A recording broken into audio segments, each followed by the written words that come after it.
वजीर बहबूदी खवातीन व अतफाल सत्यवती राठौर ने कहा कि अराजियात पर नाजायज कब्जा करने के इल्जामात का सामना करने वाले इटला राजेंद्र ने इज्जत नफ्स के लिए नहीं बल्कि अपने जाती मुफाद की खातिर टीआरएस पार्टी को छोड़ दिया है। रियासती वजीर सत्यवती राठौर ने महबूबाबाद में मुनाकिदा प्रेस कॉन्फ्रेंस से खिताब करते हुए इन ख्यालात का इजहार किया। उन्होंने इटला राजेंद्र की जानिब से वज़ीर आला केसीआर को तनकीदों का निशाना बनाने पर अपने शदीद रद्द अमल का इजहार करते हुए कहा कि इटला राजेंद्र ने अपने जाती मुफाद की खातिर रियासत में तरक्की के रास्तों में रुकावटें हायल करने वाली बीजेपी के कदमों में जा गिरे हैं। उन्होंने इटला राजेंद्र को टीआरएस के खिलाफ गुमराह कुन बयानात देने से बाज आ जाने का मशवरा दिया।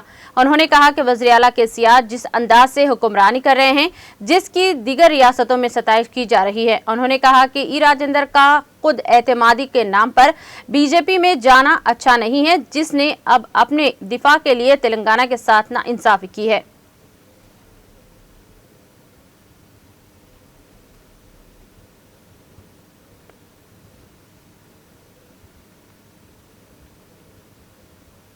ఆ రోజు విభజన హామీలో ఇచ్చిన ఏ ఒక్క హామీని నిలబెట్టుకోకుండా ట్రైబల్ యూనివర్సిటీ కావచ్చు, అనేక విషయాలు ఈరోజు బయ్యారం స్టీల్ కావచ్చు, ఇవన్నీ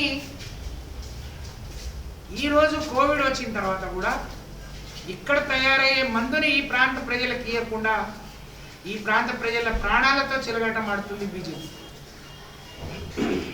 ఇలాంటి బీజేపీ దగ్గరికి పోయి మీరు తాకట్టు, మీ ఆత్మగౌరవం మీరు తాకట్టు పెట్టుకొని మీరు ఆత్మరక్షణలో పడి టీఆర్ఎస్ పార్టీని కానీ కేసీఆర్ గారిని అనే నైతిక హక్కు మీకు లేదు అని చెప్పి నేను తెలియజేసుకుంటూ, కేసీఆర్ గారి నాయకత్వంలో భారతదేశంలో 29వ రాష్ట్రంగా ఏర్పడ్డ ఈ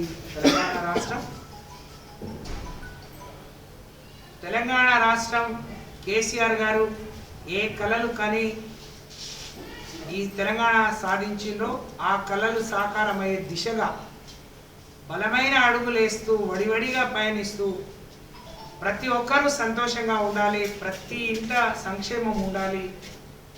ఎవరు చేశారండి?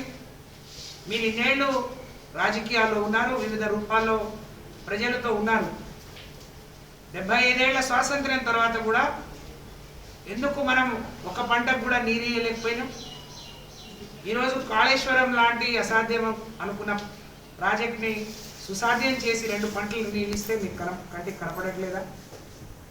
మేము ఎమ్మెల్యేగా ఉన్నప్పుడు 1 లక్ష రూపాయలు ఒక తండకో ఊరికో మా ఆడబిడ్డలు బిందెలు పట్టుకొని అడ్డం వస్తే ఒక బోరు ఒక మోటార్ ఇయ్యలేని దౌర్భాగ్య పరిస్థితి నుంచి ఈరోజు ఇంటింటికి స్వచ్ఛమైన శుద్ధి చేసిన నీళ్ళు ఇచ్చే